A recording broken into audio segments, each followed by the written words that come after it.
Bonjour à tous, on se retrouve pour une nouvelle vidéo. Donc comme je vous l'avais dit, j'allais faire une série pour parler des tiny. Donc on se retrouve pour le premier épisode. C'est parti. Bonjour, nous c'est Arthur et Madison et on va construire une tiny house. À la fin de la construction, notre projet devrait ressembler à ça, ça ou encore ça. Après de nombreuses heures de recherche et de réflexion, nous avons enfin décidé d'acheter la remorque qui arrive cette semaine. Nous vous invitons donc à partager cette grande aventure avec nous et de découvrir la construction de notre petit nid d'amour. Bienvenue à toi et bonne découverte! De quoi est-ce qu'on va parler aujourd'hui? Dans ce premier épisode, je vais surtout de vous parler de la législation. Alors c'est pas le point le plus chouette à aborder quand on construit une tiny house parce que forcément c'est pas du tout la partie qui est agréable à, à regarder et à écouter, mais malheureusement c'est un point essentiel sur lequel il faut bien se renseigner quand on se lance dans ce genre de projet, surtout quand ça concerne l'habitat léger. Surtout qu'il y a beaucoup de lois qui sont différentes et sur pas mal de blogs, il faut faire attention à la nationalité des personnes qui font ces vidéos parce que la législation n'est pas identique aux États-Unis, en France ou en Belgique. Donc en Belgique, comment ça se passe? Eh ben, en Belgique, forcément, on fait les choses de manière très simple. La législation, elle va être différente que ce soit en Flandre, en Wallonie ou à Bruxelles. Et pour une fois, la Wallonie, on est les plus chanceux parce que l'habitat léger est reconnu en Wallonie depuis septembre 2019. Est-ce que ça change vraiment quelque chose que l'habitat léger soit reconnu? Alors déjà, c'est beaucoup plus gratifiant pour les personnes qui vivent dans ce mode de vie, dans ce genre de logement, parce que leur habitat est reconnu en tant que tel. Et oui, ça change les choses dans le sens où on va être reconnu comme habitat salubre si on répond à certains critères et on doit en respecter 3 sur les 5 d'un habitat classique, s'il me semble bien. Donc en Wallonie, l'habitat léger, il est reconnu. Après, où est-ce qu'on peut se mettre légalement? Oui, l'habitat léger, il est reconnu en Wallonie. Après, la décision revient aux communes, généralement, de si ils veulent bien ou non accueillir des habitats légers. Alors, on s'est renseigné dans quelques communes. Il y en a qui ne sont pas chaudes du tout pour accueillir ce genre d'habitat, tout simplement parce qu'ils ont peur que ça soit la porte ouverte à d'autres choses. Et donc, il faut vraiment voir au cas par cas parce qu'une commune n'est pas l'autre et leur manière de réfléchir diffère souvent. Donc, je vous conseille, si vous avez un terrain en tête, de bien vous renseigner avant de vous lancer dans le projet et d'être sûr de pouvoir vous mettre parce que sinon, ça risque de coincer. Renseignez-vous à l'avance parce que en fait, ce qui est administratif, c'est ce qui va vous prendre le plus de temps. Malheureusement, c'est comme ça. Donc, on n'y échappera pas non plus. Donc voilà, comme ça, vous êtes prévenus.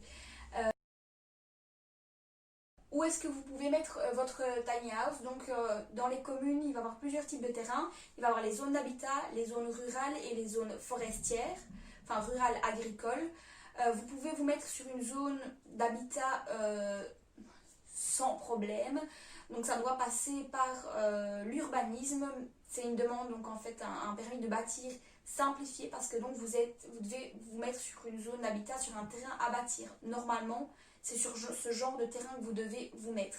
Après aussi les zones agricoles, où là ça va être uniquement pour les gîtes à la ferme ou ce genre de choses. Donc vous ne pourrez pas vous mettre sur un terrain agricole pour y vivre toute l'année, ça c'est pas possible. Et alors les zones forestières c'est encore plus compliqué, donc absolument chercher un terrain en zone d'habitat. Franchement c'est ce que je vous conseille parce que ce sera le plus simple. Après, comment ça va se passer au niveau des assurances? Donc c'est plein de questions qui sont arrivées quand on a voulu, quand on a commencé à réfléchir aux assurances, parce que forcément, cette petite maison, elle a quand même une certaine valeur, on aura des objets de valeur à l'intérieur. est-ce qu'on peut l'assurer? Est-ce que légalement c'est possible d'y vivre? Et donc oui, c'est tout à fait possible. Les assurances commencent à changer leur contrat. En fait, il y a des assurances qui sont plus ouvertes pour ouvrir pour pouvoir assurer des tiny houses et des habitats légers.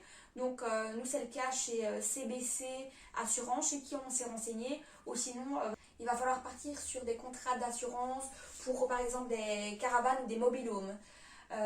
Et comment ça se passe pour la remorque? Parce que forcément votre tiny house elle est mobile. Est-ce qu'il faut assurer la remorque séparément, la tiny house séparément? Est-ce qu'il faut tout assurer ensemble? Alors là ça va être un peu à vous de choisir et ce qui vous convient le mieux. Nous on a regardé pour assurer la remorque. Le problème c'est que pour assurer la remorque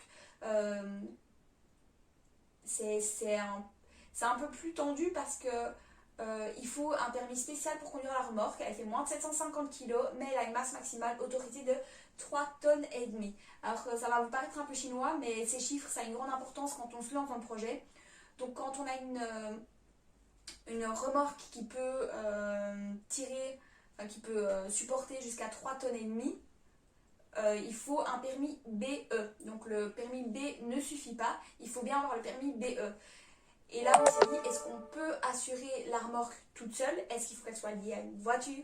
Est-ce qu'il faut qu'elle soit assurée au nom de la personne qui va l'atterrir? Parce qu'aucun de nous a le permis. Donc vous voyez un peu le bordel qui s'est passé dans nos têtes. Mais on n'a toujours pas les réponses. Mais il faut se renseigner. Et puis après, ben oui, est-ce qu'elle va bouger beaucoup? Est-ce qu'elle va rouler souvent? Est-ce que vous allez la déplacer une seule fois et vous allez rester sur le même terrain tout le temps? C'est vraiment à voir au cas par cas. Et moi, je vous conseille de téléphoner aux assurances directement parce que quand vous faites des simulations, ils ne sont pas encore adaptés pour ce genre de projet. On va parler d'un autre sujet, ça va être la taille de votre tiny house parce que ça va avoir aussi un impact sur la législation et vous pourriez passer à côté de certaines infos et vous prendre un PV en fait tout simplement parce que vous n'étiez pas au courant. Au niveau de la législation, en Belgique, on peut aller jusqu'à 2,55 m de large pour une tiny house et 4 mètres de haut pour pouvoir passer en dessous des ponts. Après, il est toujours possible de pouvoir passer par des chemins ou des routes, hors autoroute, mais il faut bien prévoir son coup et bien prévoir son itinéraire à l'avance. Donc ça, c'est quelque chose auquel il faut penser, parce qu'on va pas se dire ouais, je vais faire une tiny house de 10 mètres de long, elle va faire 4,50 m de haut, parce que ça risque de vous poser problème par la suite si vous n'y avez pas pensé. Donc c'est vraiment 2,50 m hors tout, il me semble qu'on dit. Donc il faut vraiment que si vous mettiez des gouttières, si vous mettiez des lampes, il faut que ça soit calculé. Après, on est à 2,50 m sans les 55 sans les lampes, je pense. On les démontera quand on roulera parce que sinon c'est vraiment compliqué d'être en dessous au niveau de la taille. Mais donc c'est quelque chose auquel il faut vraiment penser aussi quand on fait les plans en fait, tout simplement. C'est déjà tout pour cette vidéo. On se retrouve très vite pour une prochaine vidéo et j'espère que ce sera enfin la construction de la tiny house parce qu'on reçoit la remorque la semaine prochaine. Donc n'oubliez pas, vous pouvez me suivre sur Facebook ou sur Instagram et je poste toujours les vidéos sur YouTube et parler de ce projet à votre entourage et n'hésitez pas à vous lancer si comme nous vous avez envie d'une vie un peu différente. Voilà, à très bientôt.